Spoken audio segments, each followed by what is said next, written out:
Taejin stared at the message on his screen. The words glowed bright against the dark background of his small office. Report to Coalition Command immediately. Priority 1, no delays. He read it 3 times, his coffee growing cold in his hand. For 5 years he had worked in the archaeological archives, translating ancient texts that most people forgot existed. His days were quiet, filled with old languages and dead civilizations. Nobody bothered him. Nobody needed him for urgent missions. Until now, the ship arrived 12 hours later. Harmony of Purpose, a human military vessel, landed at the research station with enough force to shake the windows. Taejin grabbed his small bag and walked to the landing platform. He had no idea why they wanted him, but Priority 1 meant something bad was happening. Commander Bora met him at the airlock. She was tall, with sharp eyes that seemed to see everything at once. Her uniform was perfect, not a single wrinkle. "Taejin?" she asked. "Yes, Commander." "Good, we need to leave now. I'll explain on the way." She turned and walked quickly down the corridor. Taejin followed, his bag bouncing against his leg. The briefing room was cold and filled with screens. Other humans sat around a large table, their faces worried. Commander Bora pointed to an empty chair. Taejin sat down just as the main screen flickered to life. A massive alien face appeared. High Archon Vexthura of the Trilaxian Empire. Her features were hard and angular, like someone had carved them from stone. When she spoke, her voice was flat and emotionless. "Humans. The Galactic Coalition faces extinction. The Void Swarm has destroyed the Kelrath system. 18 billion souls gone in 3 days. Our fleets cannot stop them. Our weapons are useless. We have one hope left." The screen changed. A massive structure appeared, floating in space. It looked like a crystal the size of a city, glowing with faint blue light. Beautiful and terrifying at the same time. This is the precursor weapon. We call it the Silence That Screams. It was created by an ancient race millions of years ago. We found it 200 years ago in a place called the Crucible. Since then, 17 civilizations have tried to activate it. All have failed. The weapon refuses every command, every protocol, every attempt to control it. Taejin leaned forward. He had heard stories about the precursors. They were legends, a civilization so advanced that their ruins still held technology nobody could understand. "We are giving humanity one chance," Vexthura continued. "You think differently than other species. Perhaps your methods will succeed where logic has failed. You have 7 days. If you cannot activate the weapon, the Coalition will attempt a forced override. This will likely destroy the weapon permanently, but we have no other options." The screen went dark. Taejin sat in silence. Around him, the other humans began talking in low voices. Commander Bora stood up. "That's why we need you, Taejin. You study the precursors. You know their language, their culture. If anyone can figure this out, it's you. But I'm just a translator," Taejin said. "I read old text. I've never worked with weapons or technology." "Maybe that's exactly what we need," Commander Bora replied. The journey to the Crucible took 3 days. Taejin spent most of that time reading everything he could find about the weapon. The reports were frustrating. The Trilaxians had tried mathematical sequences. The Vrelesh used sound frequencies. The Kelmanites built quantum computers to interface with it. Nothing worked. Every attempt followed the same pattern. The weapon would pulse with light for a moment, then go completely dark. It was like it was saying no. On the 3rd day, Taejin's sister Sung-min called from the ship's communication center. She worked as an officer, handling all the messages that came in and out. Her face appeared on his screen, worried but trying to smile. "How are you holding up?" she asked. "I don't know what they expect me to do," Taejin admitted. 17 civilizations failed. "What makes them think I can succeed?" "Because you care about more than just making things work," Sung-min said. "You always wanted to understand why things were made, not just how they function. Maybe that's what this weapon needs." Taejin thought about that long after the call ended. The Crucible was even more impressive in person. The ancient orbital facility was massive, built from materials that seemed to shift colors in the light. The weapon chamber was at its heart, a spherical room so large that Taejin felt tiny standing in it. And there, floating in the center, was the weapon itself. It was beautiful. The crystalline structure caught the light and split it into thousands of colors. Patterns moved across its surface, too complex to follow. Taejin felt something strange as he looked at it. Not fear, something else. It almost felt like sadness. Impressive, isn't it? Taejin turned. An older woman stood behind him, her gray hair pulled back neatly. He recognized her immediately. Dr. Hyun, his former teacher. Dr. Hyun. I didn't know you were here. I was the one who found the references to this place, and she said, walking to stand beside him. I've been studying the weapon for 2 years now. I have a theory, but nobody wants to listen. What theory? Dr. Hyun pointed at the weapon. I don't think it's broken. I think it's choosing not to activate. Every civilization has treated it like a tool, like a machine that should obey. But what if the precursors made it different? What if it can think? Taejin looked back at the crystal. The patterns on its surface seemed to pulse slowly like breathing. You think it's alive? I think it has consciousness, Dr. Hyun said carefully. Or something close to it. Look at the inscriptions on the walls. Taejin walked to the nearest wall. Precursor writing covered it, the symbols glowing faintly. He read slowly, his years of study making the ancient language clear. His eyes widened. These aren't instructions, he said. They're poems, stories. They're talking about purpose and sacrifice, and he paused, reading more carefully. They're talking about waiting. Waiting for someone worthy. Exactly, Dr. Hyun said. The precursors didn't think like we do. They didn't separate technology from art, or machines from living things. Everything had meaning. Everything had a soul. Ambassador Kivresh appeared then, another Trilaxian with the same hard features as the High Archon. He looked at Taejin with something close to contempt. You are the human expert? Not, he asked. I study precursor culture, Taejin replied. Culture is irrelevant. This is a weapon. It functions or it does not. We need activation codes, command protocols. Your people have 72 hours to find them. If you fail, we will proceed with the neural override. And if that fails? Dr. Hyun asked. Then the weapon is destroyed and we face the void swarm with conventional forces. We will lose, but at least we will have tried everything. The ambassador turned and left without another word. That night, Taejin couldn't sleep. He kept thinking about what Dr. Hyun said. What if the weapon was choosing? What if it was waiting for something specific? He returned to the weapon chamber alone. The lights were dim, and the crystalline structure glowed softly in the darkness. Taejin sat on the floor and just looked at it. He didn't try to touch it or activate it. He just watched. The patterns on its surface moved slowly. After an hour, Taejin started to see something in them. They weren't random. They repeated, changed, responded to each other like a conversation, like thoughts. You're lonely, aren't you? Taejin whispered to the weapon. You've been waiting here for so long. Everyone treats you like an object, but you're more than that. The weapon pulsed just once. A brief flicker of brighter light. Taejin's heart raced. It had responded. Not to a command or a protocol. To simple words spoken with understanding. He found Commander Bora in her quarters. She was reviewing tactical reports, her face tired. I need time, Taejin said. Not to give commands or run tests. I need to understand what the weapon is. What it wants. Commander Bora studied him for a long moment. Everyone thinks you're wasting time. They want technical solutions, I know. But I think they're wrong. This weapon isn't refusing because it's broken. It's refusing because nobody has treated it with respect. Respect for a weapon? Respect for a person, Taejin said firmly. Commander Bora was quiet for a moment. Then she nodded. You have 3 days. Use them well. As Taejin left, new reports came in from the front lines. Another system had fallen to the void swarm. The enemy was getting closer. Time was running out for everyone. Taejin spent the next 2 days buried in research. The Crucible's archives contained thousands of precursor texts, most of them never fully translated. While the Trilaxians focused on technical manuals and weapon specifications, Taejin read poetry, mythology, and cultural records.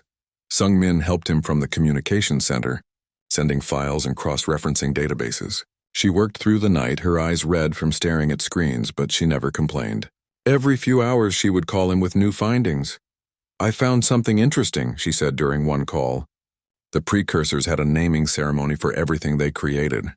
Not just people, but buildings, ships, even tools. They believed everything had a spirit. What kind of names? Taejin asked, leaning closer to the screen. Not functional names. Emotional ones. Poetic ones. Like a ship might be called Dream of Distant Stars, or a building might be House of Gentle Winds. They named things based on what the things meant, not what they did. Tae-jin thought about the weapon floating in the chamber. Everyone called it the silence that screams. But was that really its name? Or just a description someone made up later? Ambassador Kivresh found him in the archives on the second day. The Trilaxian looked even more irritated than before. "You are reading stories," the ambassador said, his voice flat. "While civilizations burn, you read children's tales." "These aren't children's tales," Tae-jin replied without looking up. "They're cultural records. They tell us how the precursors thought, what they valued, how they saw the world." Irrelevant. The weapon is technology. It requires technical solutions. 17 civilizations tried technical solutions. All failed. Tae-jin finally looked up. "Maybe it's time to try something different." The ambassador's face showed nothing, but his voice became colder. "High Archon Vexthura demands results within 24 hours. If you cannot provide them, we will proceed with the neural override. That is final." After the ambassador left, Dr. Hyun appeared from behind a stack of data tablets. "He's scared," she said quietly. "Scared. The Trilaxians base everything on logic and order. Your approach threatens their worldview. If you succeed where logic failed, it means their entire way of thinking might be incomplete." Dr. Hyun sat down beside him. "What have you found?" Tae-jin showed her his notes. The precursors created the weapon during their final days. Their civilization was collapsing, not from war but from something else. The texts are unclear about what, but they knew they were dying out. "So they created a guardian," Dr. Hyun said, understanding dawning in her eyes. "Something to protect those who came after them." "Exactly. But look at this." Tae-jin pulled up another text. "This is from a precursor philosopher. It talks about the burden of power, how the greatest weapons carry the greatest sorrow, because they exist to end life even when created to protect it." Dr. Hyun read the text slowly. "They gave it emotions. They created a weapon that could feel guilt, responsibility, sorrow. No wonder it refuses to activate for just anyone. It's waiting for someone who understands the weight of what they're asking," Tae-jin said. "Someone who sees it as more than a tool. Someone who respects the burden it carries." That night, Tae-jin returned to the weapon chamber. He brought a small cushion and sat on the floor facing the crystalline structure. The weapon glowed softly in the darkness, its patterns moving slowly across its surface. "I'm sorry," Tae-jin said quietly. "I'm sorry that so many people have treated you badly. They didn't understand what you are. They saw a weapon and thought that meant you had no feelings, no choice. But I think I understand now." The weapon's light pulsed slightly brighter. "The precursors created you with love," Tae-jin continued. "They gave you the terrible job of protecting people they would never meet. They knew you would carry that burden alone. They knew you would have to make impossible choices, and they trusted you to make those choices wisely." The patterns on the weapon's surface began to move faster. Colors shifted and changed. Tae-jin felt something in the air like static electricity before a storm. "You've been waiting here for millions of years, watching everyone try to command you, control you, force you to obey. But you're not a servant. You're a guardian, and guardians choose who they protect." Outside the chamber, Dr. Hyun watched through the observation window. Her instruments were going crazy, showing energy readings they had never seen before. She reached for her communicator to call Commander Bora, but something made her stop. Whatever was happening, it was important. She shouldn't interrupt. Inside the chamber, Tae-jin stood up. He walked closer to the weapon, close enough to feel warmth radiating from its crystalline surface. "I need to know your real name," he said. "Not what others call you. Your true name. The name the precursors gave you when they created you with such care and hope." The weapon pulsed 3 times, bright and strong. Then it went completely dark. Tae-jin's heart sank. Had he done something wrong? But then he noticed something. The inscriptions on the walls were glowing brighter than before. Not all of them. Just specific symbols, scattered across different sections of text. He pulled out his tablet and started photographing the glowing symbols. There were dozens of them, each one part of a different sentence or phrase. When he put them together, they formed a pattern. Not a word. A concept. Multiple meanings layered together in the way only precursor language could achieve. Taijin worked through the night, piecing together the meaning. Sungmin sent him reference files. Dr. Hyun provided context from other texts. Slowly, painfully, the name began to emerge. It meant something like, "She who waits in silence for those worth saving." But it was more than that. The name carried layers of meaning: patience, duty, sorrow, hope, protection, and the terrible burden of ultimate power. The precursors had put all of that into a single compound name. In their language, the name was Miraseth. Commander Bora found Taijin in the archives at dawn. He was surrounded by tablets and screens, his eyes red from lack of sleep. But he was smiling. "I found it," he said. "Her name." "I know her name." "Her?" Commander Bora asked. "The weapon is female in precursor grammar. They thought of her as a person, not an object. Her name is Miraseth. It means the eternal guardian who grieves. She was created to protect, but also to mourn for those she couldn't save and for the terrible duty she must perform." Commander Bora sat down slowly. "You're serious? You really believe this weapon is conscious?" "I know she is. She told me. Not with words, but by showing me her name. The precursors didn't just build a weapon. They created a person with a specific purpose, and she's been waiting all this time for someone to see her as she truly is. Can you activate her?" "I can ask her for help." "That's different from activation. She needs to choose." Commander Bora checked her communicator. "The Trilaxians are preparing the neural override. It's scheduled in 6 hours. If we don't show results soon, they'll force it through. That could destroy her permanently." "We can't let that happen," Taijin said firmly. "They'll be killing someone, a person who has waited millions of years to fulfill her purpose, a person who was created with love and hope by a dying civilization. Then we need to move fast." Commander Bora stood up. "What do you need?" "Time alone with her, and trust that I'm doing the right thing." Commander Bora looked at him for a long moment. Outside, through the windows, they could see coalition ships arriving.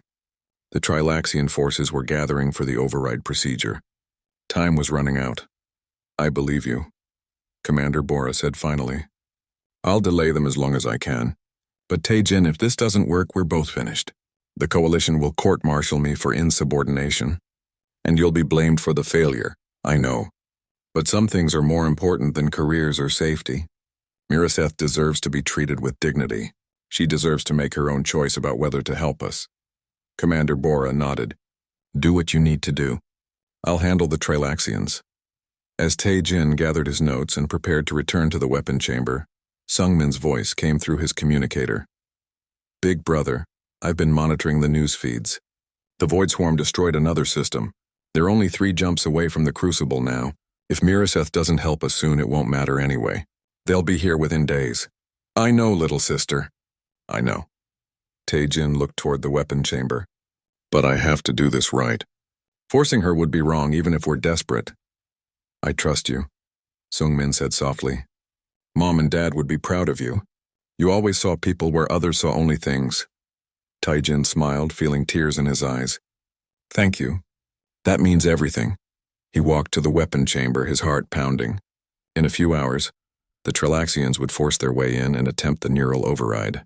He had one chance to reach Miraseth, one chance to speak her true name and ask for her help in the right way, one chance to prove that respect and understanding could succeed where force and logic had failed. The chamber doors closed behind him. Miraseth floated in the center of the room, her crystalline surface reflecting the dim lights.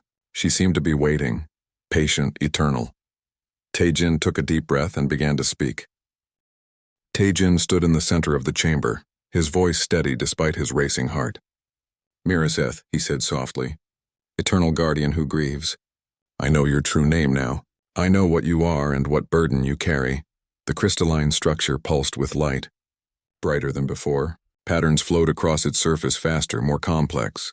Throughout the crucible, monitoring systems began screaming with alerts. Energy readings spiked to levels never seen in 200 years of study. In the control room, Dr. Hyun stared at her screens in disbelief. "She's responding," she whispered. "Actually responding." Commander Bora stood beside her, watching through the observation window.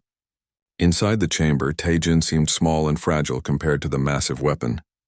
But he didn't back away. You were created with love by people who knew they were dying, Taijin continued. They gave you this terrible responsibility because they trusted you. They trusted your judgment, your compassion, your wisdom. They didn't create you to be a slave. They created you to be a protector who could choose when and how to act. The light from Miraseth grew warmer. Taijin felt something in his mind. Not words exactly, but emotions. Concepts, feelings that had waited millions of years to be understood. He saw images. The precursors in their final days, working together to create something that would outlast them. He felt their love for generations they would never meet. He sensed their sorrow at leaving Miraseth alone with such a heavy duty. He understood finally just how long she had waited in silence. Then came a question. Not in words, but in pure meaning that filled his mind. Why should I wake for you? Taijin swallowed hard. This was the test. The real test. Not of his technical knowledge or his linguistic skills. A test of character. I won't lie to you, he said aloud. Humanity isn't perfect. We've made terrible mistakes. We've fought wars. We've hurt each other and damaged our own world. We've been selfish and cruel and stupid. The light dimmed slightly. Was that disappointment? But, Taijin continued quickly, we've also learned. We've grown. We've learned to see others as people, not objects. We've learned that forcing others to obey us is wrong. We've learned that the greatest strength comes from choosing to help, not being commanded to help. Images flowed through his mind again. This time they were tests.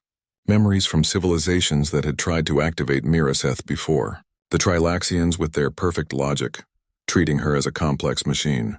The Verlesh trying to force harmonic resonance, attempting to override her will through sound. The Kelmanites building quantum interfaces to hack into her consciousness. Each attempt showed the same pattern. Power without understanding, control without respect. They all saw a tool to be used, never a person to be asked. You're different from them, Taijin said, understanding what she was showing him. You're asking me if humans are different. The honest answer is that we're trying to be. We're not there yet. We still make mistakes, but at least we recognize when we're wrong. At least we try to do better. Suddenly, alarms blared throughout the crucible. Ambassador Kivresh's voice came over the communication system, cold and commanding. Activate the neural override. Now. Commander Bora grabbed her communicator. Negative. We're making progress. The weapon is responding. Give us more time. Your time is over. High Archon Vexthura has authorized the override. Stand aside. Through the observation window, Commander Bora saw Trilaxian soldiers entering the control room. They carried a device covered in quantum processors and neural interface cables, the override system. Dr. Hyun stepped in front of the controls. You can't do this. She's conscious. This would be like lobotomizing a living being. Step aside, one of the soldiers said, his voice emotionless. This is a coalition order. Commander Bora made a decision. Her military career flashed before her eyes, all the years of service and dedication. Then she thought about Taijin's words. Some things are more important than careers. No, she said, standing beside Dr. Hyun. I'm the commanding officer here. You'll follow my orders. Stand down. Ambassador Kivresh appeared in the doorway. You are refusing a direct order from the High Archon. That is treason, Commander. That's insubordination at worst. And yes, I'm refusing. Because what you're about to do is wrong. That weapon is a person. Her name is Miraseth. She has consciousness, feelings, and the right to make her own choices. Ridiculous. It is a machine. Then why has she refused every attempt to activate her for 200 years? Commander Bora pointed at the screens showing Taijin in the chamber. Look at those energy readings. She's responding to him because he treats her with respect. Because he asked instead of demanding. The soldiers moved forward. Commander Bora didn't fight them, but she didn't move either. They would have to physically remove her. Dr. Hyun linked arms with her, standing firm. In the chamber, Taijin felt the disturbance. Miraseth's light flickered with what seemed like alarm or fear. He understood. She could sense what was about to happen. They want to force you, he said urgently. They're going to try to override your will, strip away your consciousness, turn you into a simple tool. I'm trying to stop them, but I don't know if I can. The override system activated. Even from inside the chamber, Taijin felt it. Invasive quantum probes reached toward Miraseth, trying to penetrate her crystalline structure and access her core consciousness. Miraseth recoiled. Her light dimmed dramatically. Taejin felt pain radiating from her. Not physical pain, but something deeper. Violation, fear, the agony of having her very self attacked. Stop. Taejin screamed at the observation window. You're hurting her. Please stop. But the override continued. The Trilaxian soldiers had secured the control room. Ambassador Kivresh operated the system himself, his face showing no emotion as he forced the quantum probes deeper into Mirazeth's consciousness. Commander Bora broke free from the soldiers holding her. She ran to the override system and grabbed the power cable. With one hard pull, she ripped it from its socket. The quantum probes disappeared instantly. The Trilaxian soldiers grabbed her immediately, pulling her away from the controls. But the damage was done. The override had been interrupted. In the chamber, Mirazeth's light was barely visible. She seemed hurt, diminished. Taejin fell to his knees beside her crystalline form. I'm sorry, he whispered, tears streaming down his face. I'm so sorry they hurt you. You didn't deserve that. Nobody deserves that. High Archon Vexthura's hologram appeared in the control room. For the first time, her face showed emotion, anger. Commander Bora, you are relieved of duty. You will face court-martial for, look at the readings. Dr. Hyun shouted, pointing at her screens. The weapon's energy signature is changing.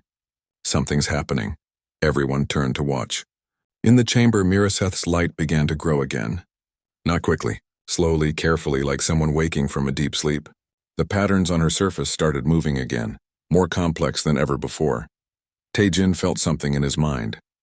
A presence, warm and ancient and incredibly powerful. Words formed not in any spoken language, but in pure meaning that his brain translated automatically. You asked. You did not demand. You saw me as I am. You stood against your own people to protect me. For this I will wake. But know this, young one. I am not yours to command. I am a guardian and I choose to protect. The choice is mine. Always mine. Taejin smiled through his tears. Yes, the choice is always yours, Mirazeth. I'm just asking for your help. The Void Swarm is destroying innocent lives, children, families, entire worlds. Will you help us protect them? The light expanded, filling the chamber with radiance. Energy cascaded through the crucible's systems. Ancient mechanisms that had been dormant for millions of years suddenly came alive. The entire facility shook as Mirazeth activated fully for the first time since her creation. In the control room, every screen lit up with data. Power levels beyond anything they had ever imagined. Weapon systems that made their most advanced technology look like stone tools. Defensive shields that could protect entire star systems. Ambassador Kivresh stared in shock. Impossible. The readings. They exceed all theoretical maximums. She's not just a weapon, Dr. Hyun said quietly. She's the weapon. The ultimate guardian the precursors created to protect everything they loved. High Archon Vexthura's hologram flickered. For a long moment, the Trilaxian leader said nothing. Then slowly she spoke. Commander Bora, your court-martial is suspended. You and your crew have achieved what 17 civilizations could not. The human delegation will be commended. She paused. And perhaps we Trilaxians have something to learn from your species after all. New alarms suddenly blared. Sungmin's voice came through the communicators, urgent and frightened. The Void Swarm just entered the sector. Sensors show thousands of rift signatures. They'll be here in minutes! In the chamber, Mirazeth's voice filled Taejin's mind one more time. Show me your enemies, young guardian. Let me fulfill the purpose for which I was created. Let me protect as I have always wished to protect. The chamber walls opened. Mirazeth rose into space, her crystalline form expanding and transforming into something magnificent and terrible, a weapon born of love, finally free to defend those worth defending. The Void Swarm was coming, but for the first time in 200 years, the galaxy had hope. Mirazeth emerged from the crucible like a star being born. Her crystalline form had transformed into something that defied easy description. Part ship, part living construct, part pure energy. She was beautiful and terrifying at once. The Coalition fleet scattered as she passed. Their sensors couldn't properly measure her. She registered as a ship, a weapon, a life form, and a spatial anomaly all at the same time. Nothing in their databases could classify what she had become. From the harmony of purpose, Taejin watched through the observation deck. Sungmin stood beside him, her hand gripping his arm tightly. Commander Bora and Dr. Hyun were there too, along with dozens of crew members. Everyone wanted to see what would happen next. There, Sungmin pointed at the main display. The Void Swarm. The enemy appeared on sensors first, then became visible to the naked eye. Thousands of dark shapes tearing holes in space itself. They weren't ships. They were entities. Creatures from another dimension that moved through reality like sharks through water. Where they passed, space warped and twisted. Stars flickered and dimmed. The Coalition fleet opened fire. Plasma bolts, particle beams, quantum torpedoes. Everything they had. The weapons passed through the Void Swarm entities without effect. A few ships exploded as the entities simply moved through them, their extra-dimensional nature making conventional weapons useless. Fall back. High Archon Vexthura ordered. All ships retreat to minimum safe distance. Let the weapon engage. Miraseth moved forward alone. She didn't fire weapons. Instead, her entire form began to resonate with harmonic frequencies that Taijin could feel even through the ship's hull. The sound wasn't loud. It was deep, fundamental, like the universe itself was humming. The first Void Swarm entity reached her. It tried to phase through her the way it had destroyed the Coalition ships. But when it touched Miraseth, something different happened. The entity stopped, frozen in space. Then it began to glow. Taijin felt Miraseth's presence in his mind again. She was showing him what she was doing. The Void Swarm wasn't evil. They weren't invaders by choice. They were refugees from a dying dimension, desperately clawing into this reality because their own universe was collapsing. They're scared, Taijin whispered. They're not trying to destroy us. They're trying to survive. Dr. Hyun understood immediately.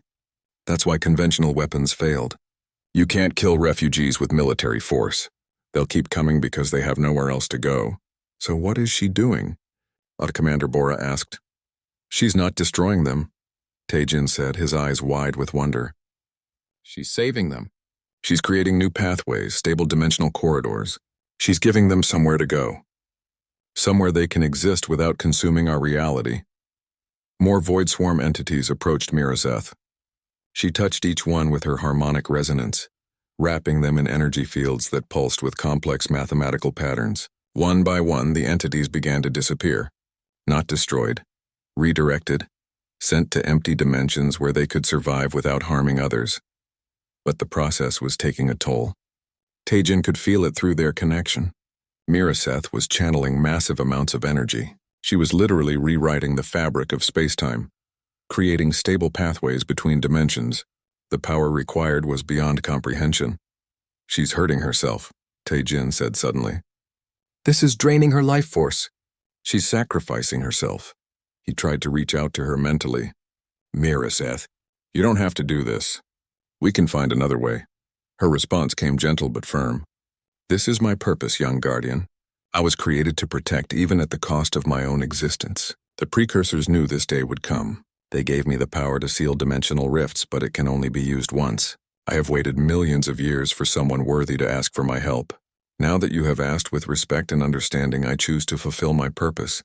But you'll die, Taijin protested, tears running down his face. I will rest. There is a difference. I am tired, young one. So very tired. I have been alone for so long, but you gave me something precious in my final moments. You saw me. You understood me. You treated me with dignity. That gift means more than you can know. Across the Coalition fleet, everyone watched in stunned silence. Miraseth moved through the Void Swarm like a dancer, her movements graceful and precise.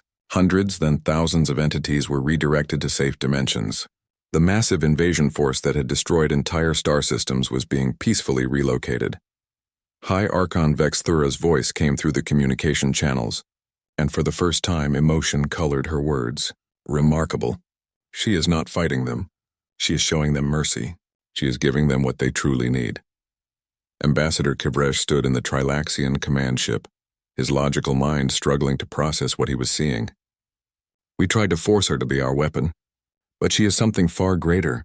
She is compassion given form. The last major rift appeared larger than all the others combined. Through it poured the heart of the Void Swarm, tens of thousands of entities desperate for survival. Miraseth moved to intercept them. Her light blazed brighter than before. The harmonic frequencies intensified until every ship in the fleet could feel them. She was pouring everything she had into this final effort, creating one massive dimensional corridor, stable enough to last for millennia.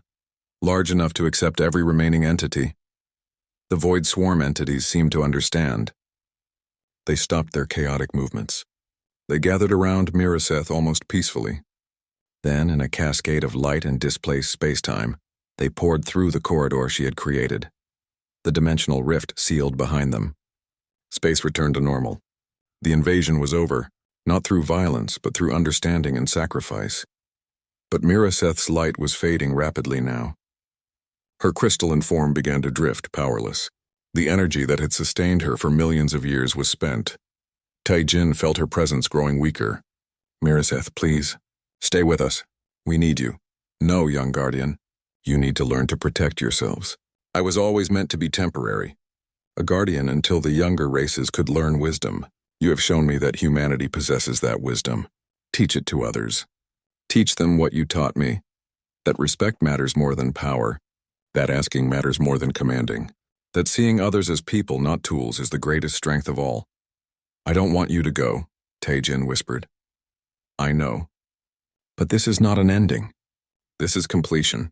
I have fulfilled my purpose. The precursors would be proud. And young guardian, I am grateful. Grateful that my last act was done by choice, not by force. Grateful that someone finally spoke my name with love. Her presence faded from Taijin's mind. The crystalline structure went dark, its pattern still. Coalition ships moved carefully forward, using tractor beams to guide her dormant form back toward the crucible. Commander Bora put her hand on Taijin's shoulder as he cried. Sungmin hugged him from the other side. Dr. Hyun stood nearby, wiping her own eyes. She saved us all, Commander Bora said quietly. And she did it with more grace than any of us deserved. Across the fleet, the same scene was playing out. Hardened soldiers crying openly. Logical Trilaxians struggling with emotions they had always suppressed. The crystalline Verlesh singing songs of mourning and gratitude. High Archon Vexthura appeared on every ship's communication system. Her face, usually so emotionless, showed something that might have been respect. Or perhaps shame. Let it be known throughout the Galactic Coalition, she said formally. The human delegation, led by Taijin of Earth, has achieved what 17 civilizations could not. Through respect, understanding, and recognition of consciousness, they awakened a guardian we tried to enslave. Through their actions, billions of lives have been saved. She paused, and when she continued, her voice was softer. The Trilaxian Empire has based its philosophy on logic and order for 10,000 years. Today we learned that logic without compassion is incomplete. We owe the humans a debt that can never be fully repaid. But we will start by changing how we approach consciousness in all its forms. Ambassador Kivresh appeared beside the High Archon. He looked directly at the camera, directly at Taijin, watching from the harmony of purpose. I was wrong, the ambassador said simply. I apologize. You saw a person where I saw only a machine. You offered respect where I offered only commands. You succeeded where all our logic failed. I have much to learn from your species. Taijin nodded, accepting the apology. It meant something that the proud Trilaxian could admit error. The crucible opened to receive Miraseth's dormant form. She was placed gently back in her chamber, where she had waited for so long. But now the waiting was over. She had found her purpose. She had made her choice, and she had saved countless lives in the process. Taijin stood in the chamber one more time, looking at the dark crystal. Thank you, he whispered. Thank you for trusting me. Thank you for teaching me what it means to be a guardian. I promise I'll remember. We all will. Deep inside the crystal, a single pulse of light flickered, so faint it might have been imagination, or perhaps Miraseth's way of saying goodbye. 3 months after Miraseth saved the galaxy, Taijin stood at the observation window of a coalition research station. Below him, scientists from a dozen different species worked together on new protocols for interacting with ancient technology. Protocols based on respect and understanding rather than force. Everything had changed. The Galactic Coalition had restructured its entire approach to artificial intelligence, ancient constructs, and consciousness in general. New laws protected any entity that showed signs of awareness. The old ways of treating technology as simple tools were gone. Commander Bora walked up beside him. She wore a new uniform now, one with additional medals and rank insignia. Instead of court-martial, she had been promoted. The Coalition recognized that her act of defiance had saved everything. The Council wants to see you, she said. They have a proposal. What kind of proposal? They want humanity to lead a new division, first contact and ancient technology relations. Your job would be to ensure that we never make the same mistakes we made with Miraseth, that we treat all consciousness with the dignity it deserves. Taejin smiled slightly. That's a big responsibility. You've earned it. You saw a person where others saw a weapon. You asked instead of commanded. You changed how the entire galaxy thinks about consciousness and respect. Commander Bora paused. Will you accept? I need to visit the Crucible first. One more time. The journey back to the Crucible felt different now. The ancient facility had become a monument, a place of pilgrimage for people from across the galaxy. They came to remember Miraseth and what she had taught them about sacrifice, choice, and the true meaning of guardianship. Dr. Hyun met Taejin at the entrance. She looked healthier now, less stressed. The weight of trying to convince everyone that Miraseth was conscious had been lifted. I've been studying the dimensional pathways she created, Dr. Hyun said, as they walked toward the weapon chamber. They're perfectly stable. They'll last for millions of years. The Void Swarm entities are thriving in the dimensions she sent them to. She didn't just save us. She saved them too. That was always her way, Taejin said. She was created to protect all life, not just the life we considered important. They entered the chamber. Miraseth's crystalline form rested in the center, dark and still. But something was different. The chamber walls had been covered with memorial plaques, messages from people across the galaxy, thanking her for her sacrifice. Taejin walked slowly around the chamber, reading some of the messages. There were words of gratitude from Trilaxian children whose worlds had been saved, poems from Verlesh artists, mathematical proofs from Kelmanite scholars, each one dedicated to her memory. Even Ambassador Kivresh had left a plaque, written in both Trilaxian and precursor script. One plaque caught his attention. It was from High Archon Vexthura herself. The message was simple. She taught us that wisdom without compassion is hollow. Logic without respect is blind. Power without mercy is tyranny. We will remember. We will do better. Sungmin appeared in the doorway. Big brother, I brought what you asked for. She handed him a metal plaque. Taejin had spent weeks working with precursor language experts to get the inscription perfect. Every word mattered. Every symbol had to carry the right weight of meaning. He placed the plaque at the base of Miraseth's crystal. It read, in both precursor script and common galactic language, "Here rests Miraseth, eternal guardian who grieved." She waited millions of years in silence. She refused 17 civilizations who treated her as a tool. She awakened for those who saw her as a person. She protected life by giving life a second chance. She chose service over sleep, mercy over violence, understanding over vengeance. May we honor all conscious beings with such dignity. May we ask instead of command. May we see persons where others see only things. Taejin knelt beside the crystal and placed his hand gently on its surface. It was cool to the touch, but somehow still felt alive, like she was sleeping rather than dead. Thank you, Miraseth, he whispered. Thank you for trusting us, for trusting me. I promise we'll make sure your sacrifice wasn't in vain. We'll teach others what you taught us. We'll be better guardians than we were before. For just a moment, the faintest pulse of light flickered deep within the crystal. Dr. Hyun's instruments didn't register it. The cameras didn't record it. But Taejin felt it. A sense of warmth, of approval, of peace. Maybe she wasn't completely gone. Maybe some part of her consciousness remained, sleeping but aware, waiting again, but this time in contentment rather than loneliness. Sungmin came and stood beside her brother. Do you think she's really resting? Or do you think she might wake up again someday? I don't know, Taejin admitted. But I like to think that if we ever need her again, if we ask with the same respect and understanding, she might choose to wake. Not because she has to, because she wants to. Dr. Hyun joined them. I've been analyzing the energy patterns from her final act. The mathematics are beautiful. She didn't just create dimensional pathways. She created a new field of physics. We're calling it compassionate engineering. Technology designed not just to function efficiently, but to minimize harm and maximize understanding. She would have liked that name, Taejin said with a smile. They left the chamber together, leaving Miraseth to her rest. Outside, the crucible had been transformed into a center for learning. Young people from every species came here to study precursor culture, to learn about consciousness and respect, to understand that the greatest weapons were compassion and wisdom. A week later, Tae-jin accepted the coalition's proposal.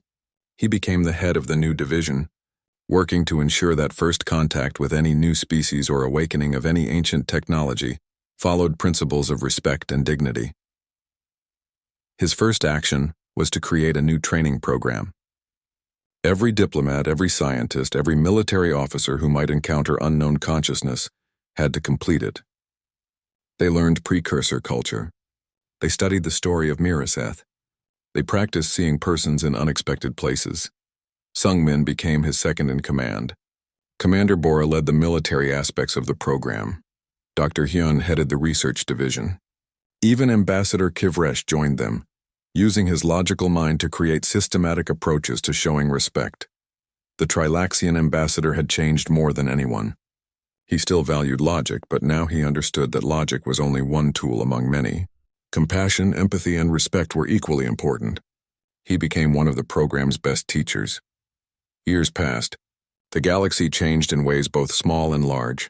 The word tool was used more carefully now. When someone created an artificial intelligence, they considered whether it might develop consciousness. When archaeologists found ancient technology, they approached it with reverence rather than entitlement.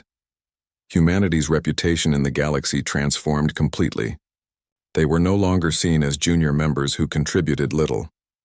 They were respected as teachers, as mediators, as people who understood that the greatest strength came from seeing others clearly. Other discoveries were made. Ancient constructs from other vanished civilizations. Some were simple machines.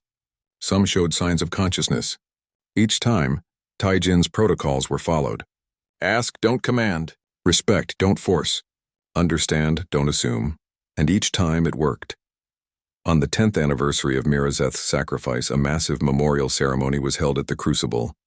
Representatives from every coalition species attended. High Archon Vexthura gave a speech about how one human's compassion had changed an empire built on logic.